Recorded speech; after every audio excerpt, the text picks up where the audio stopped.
بسم اللہ الرحمن الرحیم۔ بہت ہی بڑا اور بہت ہی عظیم وظیفہ ہے۔ ایک صحابی نے نبی کریم صلی اللہ علیہ وآلہ وسلم سے عرض کی، مجھے کو بلائی کی بات سکھا دیں۔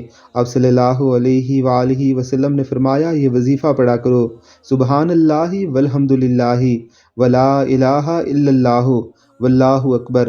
ہم نے عرض کی، اے اللہ کے رسول، یہ تو اللہ تعالیٰ کے لیے ہے، میرے لیے کیا ہے؟